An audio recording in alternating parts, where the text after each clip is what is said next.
सुहेल अफरीदी की बात की जा रही है, क्या मामला है, क्या क्यों तब्दील करना चाह रहे हैं? बैरिस्टर गौहर तो अगरचे इनकार करते हैं कि सारी बातें ऐसे ही हैं, लेकिन कहीं ना कहीं ये डिस्कशन तो हो रही है कि सुहेल अफरीदी साहब को तब्दील किया जा रहा है। तब्दील कर भी दिया जाएगा तो क्या फ़र्क पड़ेगा, और क्या वो डिलीवर नहीं कर पा रहे, या वाकयातन ये सिर्फ अफवाहें हैं? देखिए, हमें तो इस पे कोई इतराज नहीं है। उनकी अपनी जमात है, वो किसी को तब्दील करें, किसी को लगाएं। लेकिन ये मैं समझता हूँ, जैसे केपीके में जितनी तेजी से यानी कि आपके चीफ मिनिस्टर चेंज हो रहे हैं, इसका मतलब है कि वहाँ गवर्नेंस जो है वो इस हद तक जो है वो बैड है कि वहाँ पे आपके चीफ मिनिस्टर जो हैं या इनके आपस में इख्तलाफात इस हद तक बढ़ गए हैं कि ये जो है चीफ मिनिस्टर बार बार तब्दील होता है।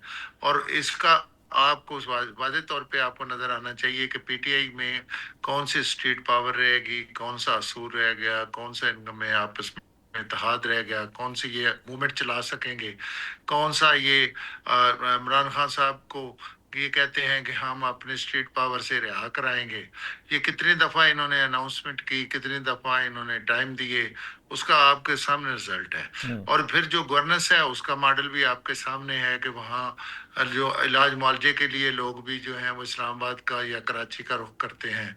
और मैं तो अभी इनके एरिए में गया, मैं जब पंजाब से केपीके में दाखिल हुआ तो मुझे ऐसे लगा कि जैसे जैसे हेल ऑफ डिफरेंस। ये नहीं कि मैं कोई तनकीद कर रहा हूँ, ये है कि इतना इतना वाज़े फर्क नजर आ रहा था कि जैसे मतलब है कि वहाँ का मॉडल और पंजाब का मॉडल, मतलब है ये सारी चीजें इतनी डिफरेंस थे। तो तो बाकी भट्टी साहब, ये चीजें जो। फिर जी अगर जी अगर बताएं। पंजाब का मॉडल इतना अच्छा है, विफाक में इतना सब कुछ बहुत अच्छा चल रहा है, तो फिर ये जो हुकूमत की तब्दीली की बातें हैं, इनके पीछे क्या मामलात हैं?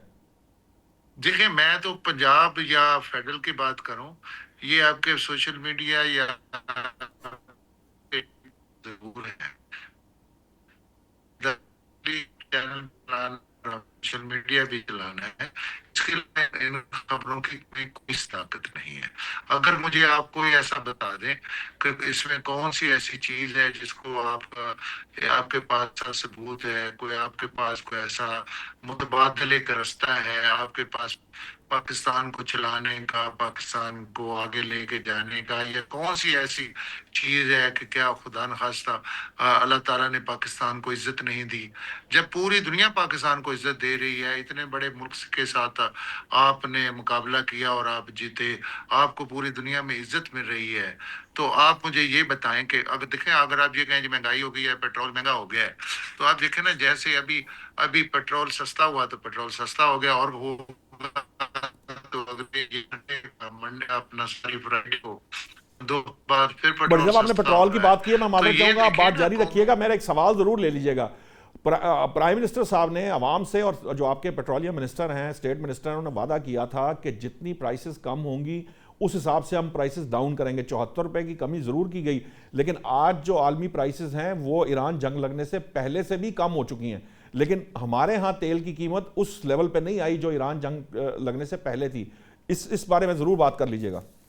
नौशाद भाई, जी जी। मेरी आप बात थोड़ी सी सुन लें। जी। आप सारी पाकिस्तान की कौम का क्या जीन बन गया है कि शाम को जनाब वो खबर चलती है कि जनाब तेल जो है वो नीचे इंटरनेशनल मार्केट में इतना हो जो है बैरल के हिसाब से नीचे आ गया। तो हमारे लोग सोचते हैं कि अगर 9 बजे खबरनामे में आ गया है ना, तो 9 बज के 1 मिनट पे पेट्रोल पंप जो है ना, वो उसके नीचे वाले रेट पे हुकूमत उस पे ऐलान कर दे। ऐसी बात नहीं है। ये 15 दिन बाद एक चीजों को 15 दिन की स्टोरेज होती है, ट्रांसपोर्टेशन होती है, ये प्रोसेस होता है। जो आपका पेट्रोल की कीमत वहाँ कम होती है, उसको जब वो देखे ना, उसकी परचेज से लेके उसकी ट्रांसपोर्टेशन तक एक टाइम लगता है। उस टाइम को भी आपने मद्देनजर रखना होता है। और 2 हफ्ते बाद कम से कम देखे ना, उस अपना फ्राइडे को हुआ, इस फ्राइडे को आप देखना, आप दोबारा मुझे बेशक फोन करके ले लेना कि उसमें पेट्रोल कम हुआ है कि नहीं हुआ, और ऐसा ऐसा इंशाल्लाह ताला कम होगा। ठीक है, इस जुमे को तो नहीं हुआ, लेकिन उम्मीद है कि अगर आप 15 दिन के बाद कर रहे हैं, वैसे तो जब बढ़ता है भाई देखिए, वो आप तो तो। चाह रहे थे कि आप तो चाह रहे थे कि हर रोज जो है ना, सुबह प्राइम मिनिस्टर साहब ऐलान करें 9 भट्टी साहब, बजे के खबरनामे में ये कि कमिटमेंट जो थी, पेट्रोल ये 10 रुपए मिनिस्टर्स नीचे ने आ गए। ये कमिटमेंट मिनिस्टर्स ने की थी कि जैसे जैसे तेल कम होगा वैसे वैसे हम आवाम को डिलीवर करेंगे। अब वहां 15 दिन की बात नहीं हो रही थी। स्टेट मिनिस्टर साहब ने कहा था कि मैं हर सूरत में ये यकीनी बनाया जाएगा कि तेल की कीमत अगर इंटरनेशनली कम होगी तो हम यहां पर भी प्राइसेस कम करेंगे, और जुम्मे की भी बात नहीं थी कि सिर्फ जुम्मे को ही कम करेंगे। कादर बंदोखेल साहब मेरी बात की नफी कर रहे हैं। मैं चाहूंगा कादर बंदोखेल साहब, आज तो अगर आप इससे इख्तलाफ करते हैं तो जरूर बता दीजिए। दूसरा ये है, मेरा जो सवाल था कि क्या अल्टरनेट आपको लग रहा है कि पैदा हो सकता है? हम आलमी सतह पर भी बेहतरीन कारकर्दगी है, सफारती सतह पर भी बेहतरीन कारकर्दगी है, मुआशी सतह पर भी मुझे ज़ाती तौर पर ऐसी कोई नाकामी बज़ाहिर नज़र नहीं आती। लो ठीक है, आपको आपके टैक्स अहदाफ पूरे नहीं होंगे, लेकिन टैक्स बहरहाल पहले से ज़्यादा इकट्ठा हुआ। इसी तरह से इकनॉमिक इंडिकेटर्स में कोई ऐसा मेजर इंडिकेटर नहीं है जो कहे कि आपकी मईशत जो है वह दुरुस्त रास्ते पर नहीं है। अगर मईशत भी ठीक है, सफारती मामलात भी ठीक हैं, सिर्फ मुकामी आपकी जो सियासत के मामलात हैं वो अभी ताहाल काबू उस तरह से नहीं आए, दहशतगर्दी पे भी हम कंट्रोल करें, तो फिर हुकूमत की तब्दीली की बात की क्या तुक बनती है? नुशाद साहब को मैं कानून का तालिब इल्म दलाइल से बात करूंगा आपके सामने। जी जी। पहले तो भट्टी साहब पिछली असम्बली में हमारे सीट भी एक साथ थी, मुझे बड़ा एहतराम है। मैं थोड़ा सा भट्टी साहब ये मालूम करे कि पिछले जुमे को जब वो तेल की कीमतें बरकरार रखी तो हुकूमत ने साथ ये ऐलान भी कर दिए कि इसके कोई हफ्तावार या मंथली वार जो ना इसके नहीं होगा, ये समझ लो जी फर्दर ऑर्डर तक है। तो अगले जुमे की कोई कम वाम नहीं होगी ना, अगले जुमे का टाइम है, क्योंकि ये अभी उन्होंने ओपन कर दिए है फॉर मंथ फॉर वीक नहीं है वो। नंबर एक बात। दूसरी बात ये जो आप बता रहे कि हुकूमत की, आपको याद होगा राना उसके एहसन इकबाल साहब जो प्लानिंग के मिनिस्टर है, जी जब उनसे पूछा गया कि आप ये पेट्रोल के ऊपर लेवी क्यों कर रहे हैं, तो उन्होंने कहा देखिए हमारे पास रेवेन्यू नहीं है, इस वजह से हम कर रहे हैं। फिर राणा सलावड़ा साहब से सवाल किया, उसने भी ये कहा कि रेवेन्यू की वजह से हम ये कर रहे हैं। फिर उसके बाद अगला बयान, फिर उसके बाद आपको याद होगा वजीर पेट्रोलियम ने जब ये ईरान का जंग शुरू हो गया था अमेरिका का, तो उन्होंने 100 कितना था 126 रुपए जो बढ़ाए थे।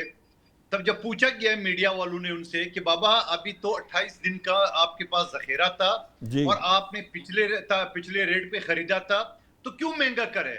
तो फरमाने लगा कि हम इस वजह से करें, हमारी ऑयल कंपनी के साथ ये मुआहदा हुआ है कि आगे चल के ये जंग जब तूल पकड़ेगा तो आप रेट नहीं बढ़ाएंगे। ये भी रिकॉर्ड का हिस्सा है। फिर ये 2 महीने के अंदर उन्होंने 160 रुपए बढ़ाए, जो कि खित्ते में किसी ने 2 रुपए, किसी ने 3 रुपए बढ़ाए, 160 किसी ने नहीं बढ़ाए।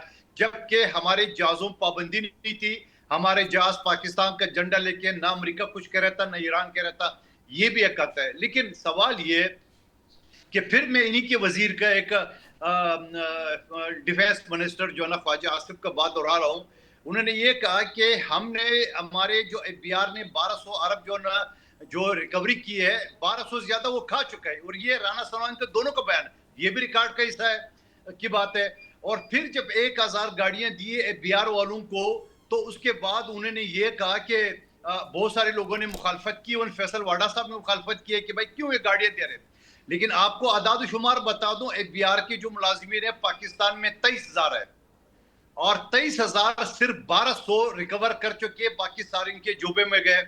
सिंध रेवेन्यू बोर्ड ने, जिसके टोटल जो तादाद 368 है,